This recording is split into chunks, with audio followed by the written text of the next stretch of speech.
வணக்கம் ஃப்ரெண்ட்ஸ், நான் உங்களுடைய கார்த்திக் பேசுகிறேன். இன்றைக்கி நம்ம பார்க்கக்கூடிய டாபிக் லக்னாதிபதி எந்த பாவத்தில் இருக்காரோ அங்கிருந்து நம்ம செயல்பட போகிறோம். நம்ம வாழ்க்கை அங்கிருந்து ஆரம்பிக்கும். நம்ம சம்பவங்கள் தசாபுக்தி அந்தரம் அது வேறு வேறு பாவத்தில் இருந்தாலும் அந்த சம்பவங்கள் நடக்கும். நம்ம எந்த பாவத்தில் இருக்கிறோமோ லக்னாதிபதி எங்கே இருக்காரோ நீங்கள் அங்கேருந்து தான் நீங்கள் ஃபோக்கஸ் பண்ணி நீங்கள் இயங்குவீங்க, நீங்கள் செயல்பட ஆரம்பிப்பீங்க. இப்போ தசாபுக்தி அந்தரம் முக்கியமான விஷயம். வாழ்க்கையில் நடக்கிற சம்பவங்களை தீர்மானிப்பது இதுதான்.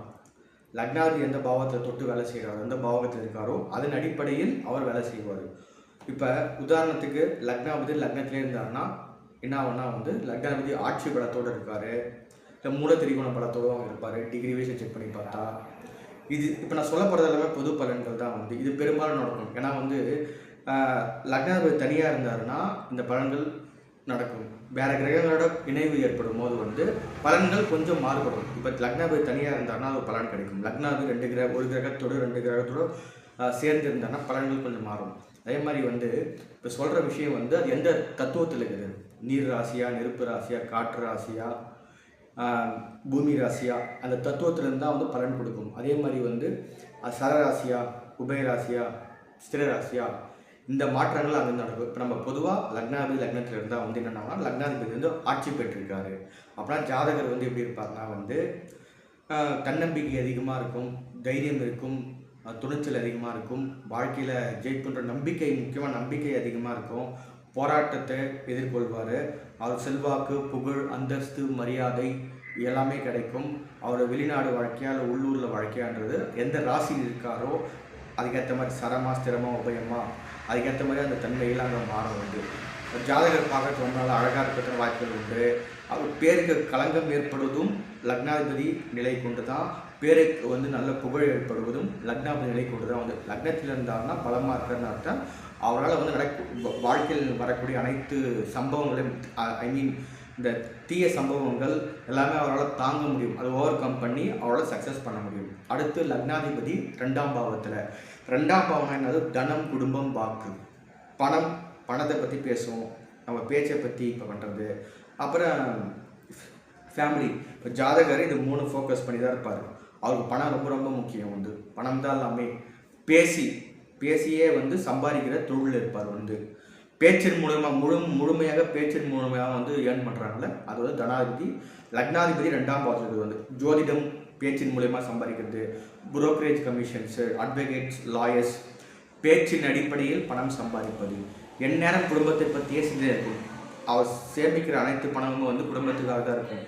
ஒருவேளை தனாதிபதி லக்னாதிபதி செவ்வாயோ சனியோ தனஸ்தானத்தில் இருந்தாங்கன்னா இந்த பற்களில் சிறு சிறு பிரச்சனை வரதுக்கான வாய்ப்புகள் உண்டு. அப்புறம் இந்த முகத்தை தனஸ்தானம் தான் இண்டிகேட் பண்ணுறது. முகத்தில் ஒரு தழும்பு, செவ்வாய் தனபாவத்தில் இருக்கும்போது இந்த தனாதிபதியோட செவ்வாய் ஏற்படும் போது முகத்தில் தழும்பு ஏற்படுதல், இது மாதிரி சம்பவங்கள்லாம் இது மாதிரி தோற்றம்லாம் ஜாதகருக்கு இருக்கும். ஜாதகர் எந்நேரம் பணத்தை நோக்கி தாங்க போவார். அப்புறம் நம்ம சில பேரை பார்ப்போம், இந்த அடமானம் வச்சு தொழில் பண்ணுறவங்க எந்நேரமும் பிளட்ஜ் பண்ணி பிஸ்னஸ் பண்ணுறாங்கன்னா அது லக்னாதிபதி தனஸ்தானத்தில் இருக்கிறதுனால எந்நேரமும் அதுதான் இருக்கும். அப்புறம் இந்த ஷேர் மார்க்கெட்டில் ட்ரேட் பண்ணி ஜெயிக்கிறது, இது சம்மந்தப்பட்ட விஷயம். பெரும்பாலும் பண்ணால் பேசியே ஜெயிக்கிற தொழில், பேசியே சம்பாதிக்கிற தொழில். எந்நேரம் சிந்தனை குடும்பம் இது பற்றி தான் இருக்கும். இது பெரும்பாலும் தான் இருக்கும். நிறைய இந்த அணிகள் எண்கள்லாம் யூஸ் பண்ணிக்குவாங்க.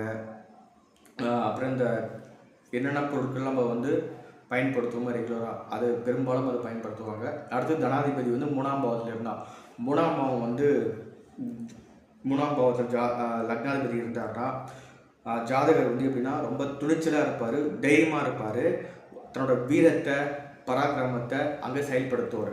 நிறைய தொடர்புகள் கிடைக்கும் ஜாதகருக்கு. அதே மாதிரி இளைய சகோதரன், இளைய சகோதரிகளோட கான்டாக்ட்ஸ் அவங்ககிட்ட அவங்களுக்கு ஒரு நல்ல விதமாகவும் இருக்கும், இல்லை நல்ல ஒரு விதமான உறவு மெயின்டைன் ஆகும், இல்லைனா தீய விதமான இல்லைனா ஒரு டிஸ்ஆர்கியூமெண்ட் வரதுக்கும் வாய்ப்புகள் உண்டு. அதுக்கு லக்னாதிபதி தனியாக இருந்தாருன்னா பெருசாக இருக்காது. நெகட்டிவான பிளானட் ராகு, கேது, சனிலாம் சேரும்போது அது கண்டிப்பாக லக்னாதிபதிக்கு ஒரு மைனஸ்.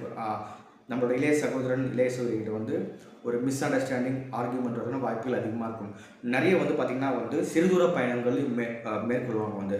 சிம்பிளாக சொல்லப்போனால் எந்நேரம் எல்லா விஷயத்துக்கும் போராடி தான் ஜெயிப்பாங்களே.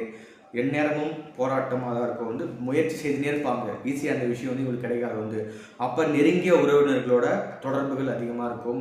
முக்கியமாக இங்கே தொடர்புகள் தான் வந்து ஒரு தோல் பண்ணுறேன்னா கண்டிப்பாக கான்டாக்ட்ஸ் அவசியம். அதனால் இங்கே ஏகப்பட்ட தொடர்புகள் இருக்கும் வந்து. அதே மாதிரி வந்து இங்கே பார்த்தீங்கன்னா வந்து இந்த பக்கத்து வீட்டுக்காரங்கிட்ட ஒரு நல்ல பழக்க வழக்கத்துக்கான வாய்ப்புகள் உண்டு. இப்போ சொல்கிற பலன்கள் அனைத்துமே லக்னாதிபதி 3ஆம் பாவத்தில் தனியாக இருக்கணும். அது சுபகிரகத்தோட சேர்க்கையில் இருக்கும்போது பலன்கள் இப்படி இருக்கும். தீயக்கோளோட சேர்க்கையில் இருக்கும்போது பலன்கள் மாறி வரும். பகை வீடாக இருந்துச்சுன்னா பலன்கள் மாறி தான் இருக்கும் வந்து. பக்கத்து வீட்டுக்கு நல்லா சந்தோஷமாக இருக்கும், அவங்க கூட நல்ல ஒரு அண்டர்ஸ்டாண்டிங் இருக்குது. இப்போ என்ன சொன்னால் ஒரு நம்ம நெய்பரிங் கண்ட்ரிஸ்லாம் ட்ராவல் பண்ணுறது, மோஸ்ட்லி நிறைய ஷார்ட் டிஸ்டன்ஸ் ட்ராவல் பண்ணுவாங்க. நிறைய வந்து அவங்களுக்கு எழுதுறது ரொம்ப பிடிக்கும். 3ஆம் பாவம் எழுத்தில் 3ஆம் பாவம் காரகத்துவத்தை லக்னாதிபதி செய்வார் வந்து. நிறைய எழுதுறது, இந்த இமெயில் அனுப்புறது, அப்புறம் இந்த கம்யூனிகேஷன்ஸ் டிபார்ட்மெண்ட்டில் ஒர்க் பண்ணுறது, முக்கியமாக இந்த இன்ஃபர்மேஷன் டெக்னாலஜி, டெலிஃபோன் டிபார்ட்மெண்ட்டு, அதே டைமில் வந்து போஸ்ட் ஆஃபீஸில் ஒர்க் பண்ணுறது, ரிப்போர்ட்டர்ஸாக வேலை செய்கிறது, இது 3ஆம் பாவம் தான். அப்புறம் வந்து இந்த டைரக்ஷன் பண்ணுறது, இது 3ஆம் பாவம் தான். அப்புறம் நம்மளோட வந்து 3ஆம் பாவம் நம்ம கழுத்து, தொண்டை, ஷோல்டர், இது முதுகு, இதெல்லாம் 3ஆம் பாவம் தான். இங்கே வந்து லக்னாதிபதி இருக்கிற நிலையை வச்சு இங்கே பாதிப்பு இல்லாத இருக்கும். இங்கே தான் கொஞ்சம் ஒரு டிஸ்டர்ப் ஆகியிருந்தாருன்னா லக்ன அசுபர்களோட இல்லைனா தீய கொடுகளோட அங்கே கண்டிப்பாக வந்து ஏதாவது பிரச்சனைகள் கண்டிப்பாக ஜாதகருக்கு இருக்கும் வந்து. சிம்பிளாக சொன்னப்போ நிறைய முயற்சிகள் எடுத்துனே இருப்பார் வந்து. நிறைய சிற்றின்பங்கள், நிறைய வந்து காரிய வெற்றி நடக்கும் வந்து. ஜெயிச்சான்ற வெறி இருக்கும் வந்து. துணிச்சல் அதிகமாக இருக்கும் வந்து. நிறைய வந்து அந்த சிற்றின்பம் அதிகமாக இருக்கும் ஜாதகருக்கு வந்து. அடுத்து லக்னாதிபதி 4ஆம் பாவத்தில். 4ஆம் பாவம்னா வந்து தாயார், முக்கியமாக அம்மா ஜாதகருக்கு அம்மாவுக்கான எந்த எது மாதிரி வந்து அவங்களுக்குள்ள வந்து புரிந்து அண்டர்ஸ்டாண்டிங் இருக்குது, இது 4ஆம் பாவம் தான். ஜாதகர் வந்து ஒரு எப்பவுமே சுகமாக அவங்க வாழ ஆசைப்படுறாங்க. 4ஆம் பாவம் சுகஸ்தானம்ல, மாத்ருஸ்தானம், சுகஸ்தானம், வீடு வண்டி வாங்கணும், இது எப்பவுமே இது மேலே விருப்பம் இருக்கும். வீடு நல்லபடியாக ஒரு வீடு கட்டணும், நல்ல ஒரு கார் வாங்கணும், பைக் வாங்கணும். நிறைய பார்த்தீங்கன்னா லக்னாதிபதி 4ஆம் பாவத்தோட இருக்கும்போது ஜாதகர் வந்து இந்த ரியல் எஸ்டேட் தொழில் இருப்பார் வந்து. இடத்த வாங்கி இடத்த விற்கிறது, இல்லைனா வந்து வீடு கட்டி வைக்கிறது, அதிகமாக வீடு கட்டி வாடகை விடுறது, வீடு கட்டுறது. அம்மாவோட முக்கியமாக ஜாதகருக்கு அம்மாவுக்கான பாண்டிங் தான். 4ஆம் பாவம் வந்து இன்வெஸ்ட்மெண்ட்டை குறிக்கும் வந்து. ஒரு தொழில் நீங்கள் பண்ண போகிறீங்கன்னா வந்து 10ஆம் பாவம் தொழில்னால் வந்து 4ஆம் பாவம் தான் முதலீடு. அனைத்து விதமான முதலீடுகள் 4ஆம் பாவம் தான் வந்து. அப்புறம் நிறைய இந்த நீர் சம்மந்தப்பட்ட தொழில்கள் வந்து ஜாதகர் சேர்க்கணும் வாய்ப்புகள் அதிகம் உண்டு. வாட்டர் பிளான்ட் வைக்கிறது, இந்த ஜூஸ் கடை, இதெல்லாம் வந்து 4ஆம் பாவம் சம்மந்தப்பட்டது தான் வந்து. அதே நேரத்தில் விவசாய நிலங்களை வந்து விவசாயத்தில் ஈடுபடுறது, விவசாயியாக இருக்கிறது, இந்த அரிசி வியாபாரம் பண்ணுறது, இது எல்லாமே 4ஆம் பாவம் சம்மந்தப்பட்டதான் வந்து. இப்போ 4ஆம் பாவம் நம்ம சொத்து வாங்கி சேர்க்கறதுன்னா 3ஆம் பாவம் வந்து சொத்தை இழக்கிறது. ஏன்னா 4ஆம் பாவத்துக்கு 3ஆம் பாவமாக வந்து 12ஆம் பாவம் வரும் வந்து. 4க்கு 12ஆம் பாவமாக வந்து 3ஆம் பாவம் வரும் வந்து. லக்னாதிபதி 3ஆம் பாவம் இருந்தாருன்னா சொத்தை இழப்பார், வீட்டை இழப்பார், ப்ராப்பர்ட்டிஸ்லாம் இழப்பார் கண்டிப்பாக ஜாதகர் வந்து. இன்னொரு 3ஆம் பாவத்தில் வந்து மாற்றங்கள், ஜாதகர் வந்து மாறினே இருப்பார். மாற்றங்கள்லாம் 3ஆம் பாவம் தான். மறுபடியும் 4ஆம் பாவம். 4ஆம் பாவம் வந்து பெரும்பாலும் வந்து ஜாதகர் வந்து நல்ல ஒரு என்ன சொன்ன நல்ல ஒரு 4ஆம் பாவம் வந்து சுகஸ்தானம். அதோட வந்து நம்ம மனசை வந்து குறிக்கிறது வந்து. அந்த மனசு 4ஆம் பாவம் தான். அப்புறம் இந்த குடும்ப சூழல் 4ஆம் பாவம் தான். இந்த வீட்டில் உங்களோட ஒரு உறவு எப்படி இருக்குது 4ஆம் பாவம் தான். அதே மாதிரி வந்து நிறைய வந்து இந்த நம்ம பழைய கட்டடங்கள், மோனுமெண்ட்டுன்னு சொல்லுவோம்ல, அதை வந்து அந்த இடத்துக்கெல்லாம் போயிட்டு விசிட் பண்ணுறது, இது 4ஆம் பாவம் சம்மந்தப்பட்டது தான் வந்து. அப்புறம் லக்னாதிபதி 5ஆம் பாவத்தில். ஜாதகர் காதல், எந்நேரமும் காதல் சிந்தனை இருக்கும். 5ஆம் பாவம் வந்து பூர்வ புண்ணியம்னு சொல்லுவாங்க. அவங்களோட பூர்வீகத்தில் வந்து ஜாதகருக்கு வந்து கண்டிப்பாக வந்து ஒரு நல்ல புகழ் கிடைக்கும், அந்தஸ்து மரியாதை இருக்கும், முன்னோர்களோட ஆசீர்வாதம், குலதெய்வ அருள் கண்டிப்பாக இருக்கும். அதே நேரத்தில் வந்து நம்மளோட முன்னோரோட ப்ராப்பர்ட்டி, அந்த முன்னோரோட ப்ராப்பர்ட்டி வந்து நம்மளுக்கு கிடைக்கதான் வாய்ப்புகள் அதிகமாக இருக்கும் வந்து. நிறைய என்டர்டெயின்மெண்ட் பண்ணுவார் ஜாதகர் வந்து. இந்த பப்புக்கு போகிறது, கிளப்புக்கு போகிறது, சினிமா தியேட்டர்ஸு, நிறைய இந்த என்டர்டெயின்மெண்ட்டான லைஃப் ரொம்ப விரும்புவாங்க வந்து. முக்கியமாக ஆன்மீகம், 9ஆம் வீட்டுக்கு 9ஆம் பாவமாக 5ஆம் பாவம் வரும் அந்த பாவத்தை அடிப்படையில் வந்து. அப்புறம் குழந்தைகள், நல்ல குழந்தைகளை பெற்றெடுப்பது. எப்பவுமே குழந்தைங்க மேலே இருக்கிறது வந்து ரொம்ப ஈடுபாடு அதிகமாக இருக்கும்.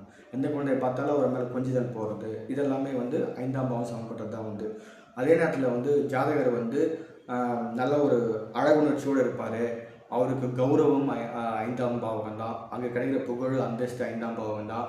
பொதுமக்கள் செல்வாக்கு, மக்கள் செல்வாக்கே 5ஆம் பாவம் தான். அப்புறம் ஒரு விஷயத்தை வந்து படிப்பு, 4ஆம் பாவம் ஒரு டிகிரினா 5ஆம் பாவம் வந்து போஸ்ட் போஸ்ட் கிராஜுவேட் வந்து 5ஆம் பாவம் தான் வந்து டிசைட் பண்ணது வந்து. இப்போ நல்லா காலேஜில் போய் படிக்கிறது, படித்து நல்ல ஒரு பேர் வாங்குறது, இது 5ஆம் பாவம் தான் வந்து. அப்புறம் வந்து ஒரு ஆழ்ந்த சிந்தனை, ஜாதகர் எந்நேரம் வந்து ஒரு ஆழ்ந்த சிந்தனை இருப்பார். 3ஆம் பாவம் சிந்தனை ஸ்தானம், 4ஆம் பாவம் மனசை குறிக்கும், 5ஆம் பாவம் அந்த சிந்தனையை வந்து எக்ஸிக்யூட் பண்ணுறது, நிறைவேற்றுறது. என்ன சிந்திச்சுங்கிறீங்களோ அதை நிறைவேற்றி அதை உண்மையாக்குவீங்க. இதுதான் வந்து ஆழ்ந்த சிந்தனை. ஒரு விஷயத்தை போய் டீப்பாக படிக்கிறது, பகுத்தறிந்து ஆராய்வது, அனாலிட்டிக்கல் ஸ்கில்ஸு, இது 5ஆம் பாவம் சொல்லலாம். அந்த திங்கிங் ப்ராசஸ் நல்லா இருக்கும் இந்த லக்னாதிபதி 5ஆம் பாவத்தில் இருக்கும்போது வந்து. அப்புறம் அந்த யூகிக்கும் தன்மை, இன்ட்யூஷன் பவர், முக்கியமாக ஜோதிடர்களுக்கு இது கண்டிப்பாக தேவை வந்து. இதுதாங்க 5ஆம் பாவத்தில் லக்னாதிபதி இருந்தாலும் இதை நோக்கி தான் செல்வார். அப்புறம் லக்னாதிபதி 6ஆம் பாவத்தில், 6ஆம் பாவம் கடன், நோய், எதிரி, வம்பு, வழக்கு, பிரச்சனை. ஜாதகர் வாழ்க்கையை நோக்கி தான் போகும். கடன் வாங்குவார், நோய் வரும், போட்டி பொறாமைகள், எதிரிகள் உருவாங்க. அது எதிரிகள்லாம் வந்து நம்ம இடத்துல வேலை செய்யணும்னா அவங்க அங்கே அந்த இடத்துல நம்மளுக்கு காம்படிஷனாக வந்து கோவொர்க்கர்ஸ் தான் இருப்பாங்க, கலீக்ஸ் தான் இருப்பாங்க. ஏன்னா ப்ரொமோஷன் வாங்குறதுக்கு எல்லாமே கூட இருக்கிற கோவொர்க்கர்ஸ் இவங்க தான் நம்மளுக்கு வந்து காம்படிஷனாக இருப்பாங்க வந்து. அதே நேரத்தில் 6ஆம் பாவம் வந்து சர்வீஸ், சேவை. முக்கியமாக 6ஆம் பாவத்தில் ஒரு நல்ல விஷயம் பார்த்தீங்கன்னா வந்து வேலை வேலை வேலை, கடினமான வேலை, கடுமையான போராட்டம். எதுனா ஒரு வேலை ஜாதகர் வந்து ஒரு வேலைக்காரர், வேலை செய்யக்கூடியவர் வந்து அவர் தொழிலுக்கு வந்து ஃபிட் ஆக மாட்டார். அது மற்ற பாவகத்தை வச்சு 10ஆம் அதிபதி வச்சு மாறுதல் ஏற்படும். ஆனால் சொந்தமாக தொழில் தொடங்கினா கூட ஜாதகர் தன்னோட தொழிலே வந்து இறங்கி வேலை செய்வார். இதுதான் வந்து குறிக்கிறதே வந்து. ஒரு விஷயத்தை வந்து ரெகுலராக செய்யக்கூடிய வேலைகள் 6ஆம் பாவம் தான் வந்து. இப்போ ஜிம்முக்கு போகிறேன், ரெகுலராக ஒர்க் அவுட் பண்ணுறேன், டெய்லி வாக்கிங் போகிறது, டெய்லி வந்து எக்ஸசைஸ் பண்ணுறது, அப்புறம் டெய்லி வந்து இது கரெக்டாக கும்பும், இதெல்லாம் 6ஆம் பாவம். தினசரி செய்யக்கூடிய வேலைகள் எல்லாம் 6ஆம் பாவம் தான் வந்து. ஜாதகர் வந்து ஒரு வில்லங்கமான இருப்பார். கண்டிப்பாக லைஃப் டைம் வந்து போலீஸ் ஸ்டேஷன் கேஸஸு, கோர்ட்டுக்கு படிக்கிறது, ஸ்டேஷனில் போய்ட்டு ஏதாவது பிரச்சனை போய் ஒரு பிரச்சனை கிரியேட் ஆகி ஸ்டேஷனில் போய்ட்டு அது போய்ட்டு அந்த கேஸை போய் பார்க்குறது, கோர்ட்டுக்கு போகிறது. அப்புறம் வந்து இந்த நோய்கள் அதிகமாக இருக்க வாய்ப்புகள் உண்டு வந்து. சின்ன சின்ன கடன் 6ஆம் பாவம்னா வந்து. 8ஆம் பாவம் மிகப்பெரிய கடன். அந்த கடன் வந்து ஒரு சில லட்சங்களில் போய் நிற்கிறதும் அதுவும் 6ஆம் பாவம் தான். அது 8ஆம் பாவம்னா கோடிக்கணக்கில் கடனில் போய் மாட்டுறது வந்து. 6ஆம் பாவத்தில் ஜாதகர் இருந்தார்னா வந்து வில்லங்கமானவர் தான். நிறைய தகராறு செய்யக்கூடியது தான் வந்து. அடிதடி, வெட்டு, குத்து, இதெல்லாம் 6ஆம் பாவம் சம்பந்தம் தான். அங்கே தான் போட்டித் தேர்வுகள் வெற்றி. 6ஆம் பாவத்தில் லக்னாதிபதி 6ஆம் பாவத்தில் இருக்கும்போது வந்து ஜாதகர் வந்து போட்டித் தேர்வு வெற்றி பெறுவார். இப்போ டிஎன்பிஎஸ்சி இந்த எக்ஸாம் இதெல்லாம் போட்டித் தேர்வு தானுங்க. அப்புறம் நம்ம யூபிஎஸ்சி இது எல்லாமே என்னென்ன காம்படிஷன் எக்ஸாம் இருக்கோ அதெல்லாம் 6ஆம் பாவம். அங்கே ஜாதகர் லக்னாதிபதினா ஜாதகர் அவர் நல்ல நிலையில் இருக்கணும். 6ஆம் பாவம் ஆட்சி வீடாக இருக்கலாம், இல்லை உச்ச வீடாக இருக்கலாம், மூலதரி வீடாக இருக்கலாம், இல்லை 6ஆம் பாவம் வந்து நட்பு வீடாக கூட இருக்கலாம். ஆனால் சமம் மெரிக்க வந்து ஜாதகர் சமாளிப்பார். சமம்ன்ற நிலையில் 6ஆம் பாவத்தில் வரைக்கும் ஜாதகர் சமாளிக்க முடியும். அது பகை நீசம்னா போனால் வந்து அஸ்தங்கம் நிலையில் போனால் ஜாதகர் வந்து ரொம்ப கடுமையாக இருப்பார். அவர் வந்து கடுமையாக இருப்பார்னா அவர் நிறைய போராட்டங்களை சந்தித்து அவர் தோல்வி தான் தழுவார். சிறு நண்பர்களே, லக்னத்திலிருந்து 6ஆம் பாவத்திலிருந்து இருந்தால் உங்கள் வாழ்க்கை அதை நோக்கி தான் போகும். அடுத்த பகுதியில் லக்னாதிபதி 7ஆம் பாவத்திலிருந்து 12ஆம் பாவம் வரைக்கும் இருந்தார்னா ஜாதகர் எப்படி செயல்படுவார். இப்போ சொன்ன பலன்கள் எல்லாமே வந்து பொது பலன்கள் அப்படின்னு சொல்கிறேன். அது வந்து என்ன தத்துவத்தில் இருக்கிற ராசி அது வந்து நெருப்பு ராசியாக இருக்கா, இல்லை பூமி ராசியாக இருக்கா, இல்லை காற்று ராசியாக இருக்கா, இல்லை நீர் ராசியாக இருக்கா, இல்லை சரமா ஸ்திரமா உபயமா, இந்த தன்மையோடு தான் ஜாதகர் செயல்படுவார். அதே நேரத்தில் இணைந்த கோள்களோட சேர்ந்து தான் அவங்க செயல்படுவார். லக்னாதிபதி வலுப்பொழுது தான் இந்த பலன்கள் எல்லாம் முன்னும் பின்னும் வருமே வந்து. சரி நண்பர்களே, அடுத்த வீடியோவில் வந்து 7ஆம் பாவத்திலேருந்து 12ஆம் பாவம் வரைக்கும் லக்னாதிபதி இருந்தால் என்ன பலன் என்று சொல்கிறேன். நன்றி.